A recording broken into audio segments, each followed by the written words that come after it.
After seeing this, I'm looking forward to the companion film, The Happiness.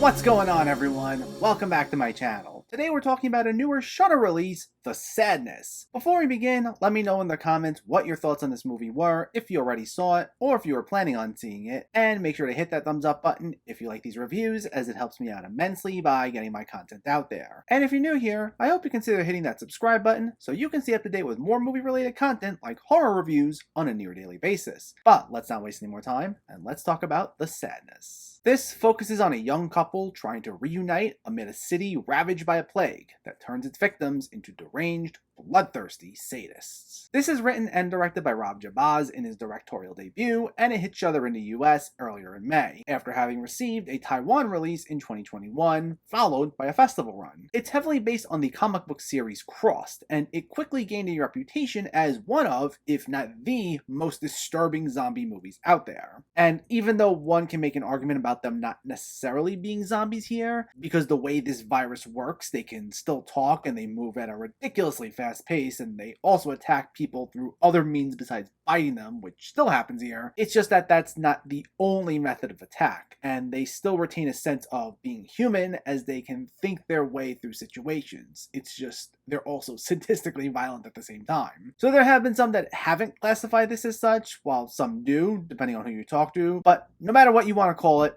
either way, this is a film that definitely lives up to its reputation. And for some, it's going to be one of those movies that crosses a line in terms of how violent and uncomfortable it can be. And understandably so. It can feel like a bleak movie at times, and its violent moments are pretty extreme. As I mentioned, the people infected by this plague do more than simply biting others and turn them into one of them or try to eat them. They will also engage in some of the most depraved acts, including hacking off body parts and letting people otherwise live, or taking part in graphic sexual acts. And I'm not going to get into any specifics otherwise, as I'm not looking to make anyone feel uneasy, nor am I looking to get my video removed. But that's all I'll say, is that it lived up to the hype regarding how violent it gets. And that's pretty much what this movie mostly entails, as is these violent sequences played up heavily in two different storylines of each half of this young couple trying to get back to one another. In one storyline, you have Jim, who first notices the outbreak while out to eat and runs back to his home, and then in the other, there's Katie, who's on her way to work when she first notices it on the train. And to be honest, even though it's about a couple, there still isn't much of an emotional storyline here. This isn't like The Walking Dead, where it's more about the characters and the zombies are played more as just the backdrop of the situation. This is first and foremost scene after scene after scene of sheer brutality involving these infected individuals, with our two leads just trying to survive, along with a select few others who they team up with. And while the performances are good, we're not really given much to be invested in on an emotional level. There's no real arc for anyone here, and while our leads are all likable, the main reason we care about them is more just due to the fact that they're not the zombies. The only thing that's really close to profound that's truly explored here is some very clear parallels to the way in which the COVID-19 pandemic was handled. Like, you'll have those who initially don't believe what's going on, and there's a lot of conversations regarding the national response that feel very similar to how we've seen things handled at the height of the pandemic. And those similarities, they'll definitely feel a bit too on the nose, mainly because while I agree with the approach they took, it's not like they really said much about the actual pandemic that hasn't been said already. Everything that was covered here is stuff that we already know. So that's the deepest this movie goes in regards to exploring anything remotely meaningful, and even then it only goes so far, especially as it's not even really the primary focus of the film. And the characters who say they don't believe in what's going on or anything,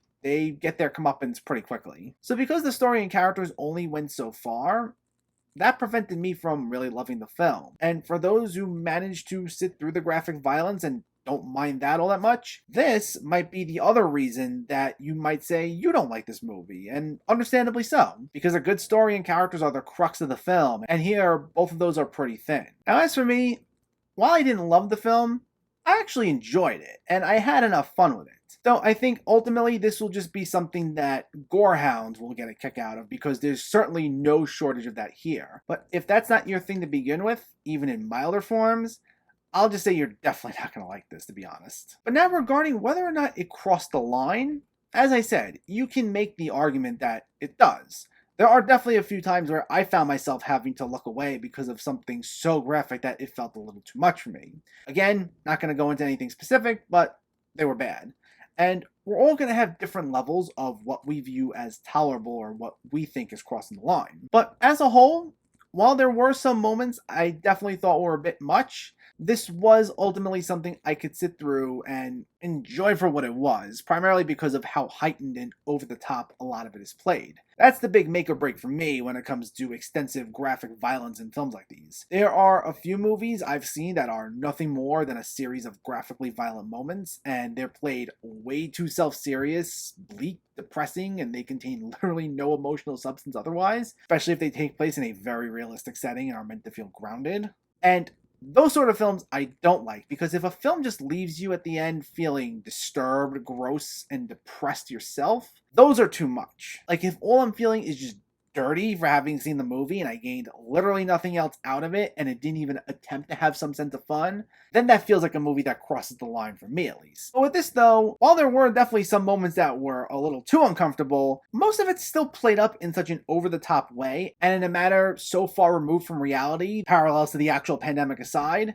I'd argue it's supposed to have some sense of fun. And before you say, well, how can you have fun with something like this? I mean, you can say the same for any other zombie movie or horror movies or action movies or whatever they are. Some that might be even tamer than this. Again, it's going to come down to what your definition of fun is and what you're personally comfortable with and what you feel is crossing the line. Not everyone's going to be comfortable with this, but there might be people who aren't comfortable with movies a lot tamer than this. And I get it. We all have our lines. But for me personally, when I see moments that are shot in a really stylized manner and they contain these violent moments that are arguably pretty creative and they have characters laughing hysterically and grinning ear to ear in such an over-the-top way, I was able to have some fun with it. A lot of people might not, but I did for what it was. Like, the way I saw it, this wasn't meant to be something completely rooted in reality. Again, it's brief parallels to the actual pandemic aside, and it's meant to lean in heavily to its hyper-stylized genre elements. So for that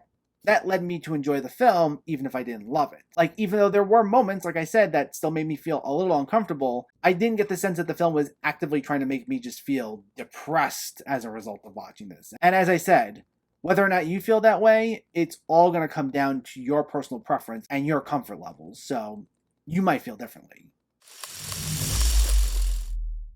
The sadness definitely isn't going to be for everyone, and ultimately, a lot of it's going to come down to your comfort level with its extreme levels of gore and violence. If these sort of movies aren't your thing, then this probably isn't going to be for you. But if you are into these sort of movies, you may get some enjoyment out of this. Now, getting past all this graphic violence, it is worth noting that the movie is mostly just made up of these moments, and its story and characterizations can be pretty thin. While not completely hollow, the emotional investment only goes so far, due to its characters not really having much of an arc. And the only thing really making up for that is the film's sense of style and its over-the-top approach. And while that might not be enough for some to say they still like the movie, for me, it made it a pretty good time, even if I wouldn't call it great. The Sadness gets a 7.5 out of 10. So let me know, did you see The Sadness, or are you planning to see it, and what were your thoughts? Were you able to get through this one, and has there been a movie you've seen that's just too much? Let me know in the comments below so we can discuss. Also, if you enjoyed this video, please give it a like and share it, and for more movie reviews and film discussion, please make sure to hit that subscribe button to stay updated. Thanks for watching, everyone, and keep having fun with film.